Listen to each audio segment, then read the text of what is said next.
今回の産業まとめ。香港選挙制度最悪の改変。中国ネットで称賛の嵐。香港行政区長官も大歓迎。中国は全国人民代表大会の最終日、選挙制度改変案を事実上全員一致で可決しました。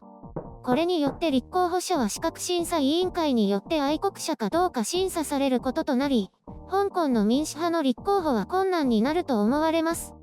今回は区議会の議席削減については触れられていませんが、選挙制度変更作業の中で直接選挙枠は削減されるものと見られています。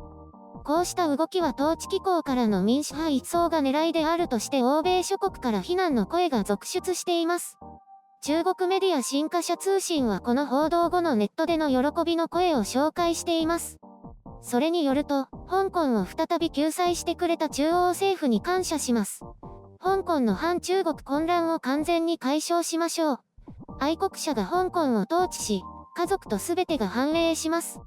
と、こうしたコメントが中国各地から続出しているそうです。香港の選挙制度の抜け穴が埋められ、香港を支配する愛国者の原則を実行しているとも評価しています。香港特別行政区長官の林鄭月娥は数日前に、我々の政治システムに非愛国者はいらないと発言していましたが、彼女の希望が通る結果となりました。彼女は、この決定に確固たる支持と心からの感謝を表明します。香港は独特な利点を有効に活用し、中央当局の強力な支援を得られるようになると話しています。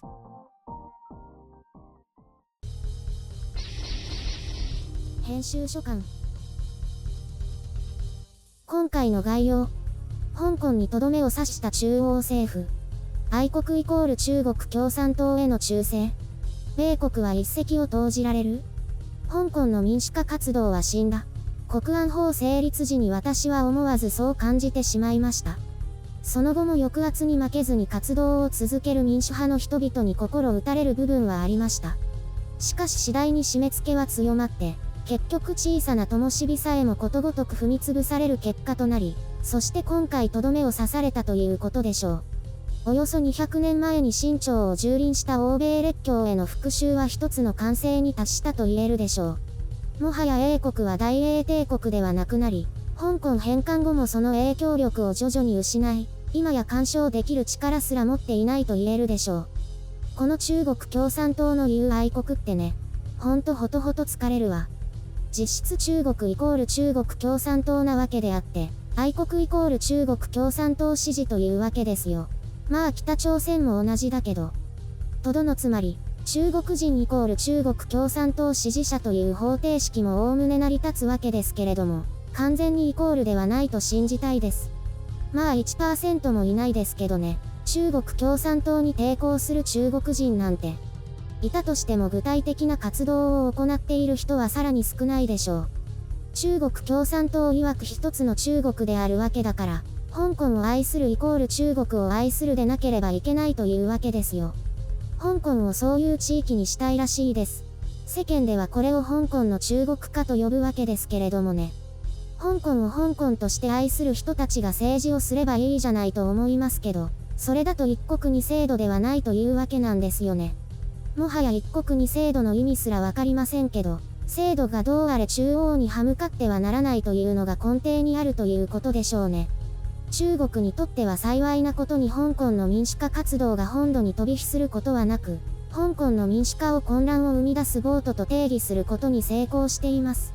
残念ながら本土の中国人は、自由を求めて戦うよりも、安定的な経済成長を実現している指導部に支配され続けることを選んだわけですよ。今後5年10年でこうした考えに変化が生まれるかどうかはわかりませんが、香港の一部の人も同じような考えを持っていて、民主化だろうが中央による統治だろうが変わらないと彼らは言うでしょう。報道なんかでもね、どっちでもいいから騒いで経済が止まるのだけは勘弁と言っている人たちもいましたし、ともあれ香港の物語はこのまま北京に支配されて終わりを迎えることになるでしょう。そして次の標的は台湾となるわけです。台湾に対して関与できるのは米国くらい。香港よりも積極関与できるのが救いですが、その他の援軍がないのが大きな問題です。そんな中で米中高官のハイレベル対話がアラスカで行われるわけですが、バイデン政権が中国に対してどこまで踏み込むかが注目ですね。香港に関してはトランプよりも踏み込むでしょうが、これはもはや後の祭りでしかないけどね。正直なところ、お互いがどこまで妥協できるのかが焦点になるとは思いますが、中国は譲らないものは決して譲らないですからね。まあ、ファーストコンタクトが行われた以外は無意味なものになるんじゃないかなと思います。それよりも、日本や韓国と行う 2+2 でどういった対中姿勢を求めるかというところに注目したいですね。韓国は明確な態度見せないだろうけど。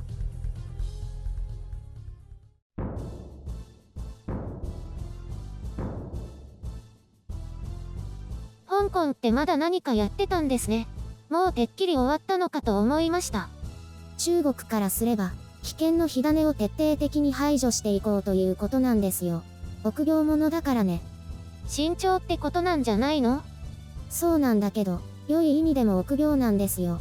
わずかな懸念に対する恐怖がこうした徹底対処になっているんですよ。そんなに怖いんだ。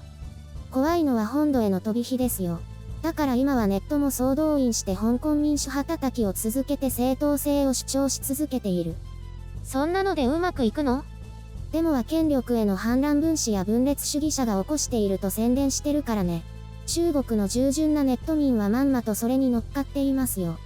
詐欺に騙される人みたいだね。心情的には同じかもしれないね。でも本物の詐欺師は騙されることにすら気づかせないらしいよ。でもそれで幸せなのかな？中国共産党が作った神話の中で楽しく暮らしてるんじゃない？すごいよね。物事に疑問を感じずに生きていくのって。私もどっちかというとそうだけど。白雪さんも結構周りの意見に左右されやすいよね。影響力ある人の意見にはね。最近はゆるりんの意見に左右されるね。私って素直な子なのかな？まあ、中国政府はそういった情報戦には長けているってことなんですよ。ネット世論のコントロールをうまくやっているし、万一の時の火消しも今のところ見事。そういうのっていつまで続くの？いつかボロが出ちゃうんじゃない？そうだろうね。だからそれを起こさないためにもネットの監視を強化してるんだよ。無駄に大変なことしてない？してない。一党独裁とその正当性を維持することが最重要課題の一つだから。何か聞けば聞くほどやばい国だね。だからそういう国なんだってば。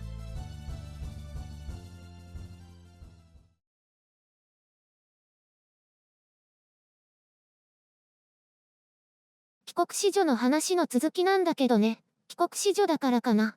私面白い特技があるんだ。何？ハッピーアイスクリーム？それは違うってば。アメリカでは2人同時に同じこと言ったらハッピーアイスクリームって言うんですよ。やってみる？やらない。話を戻してね。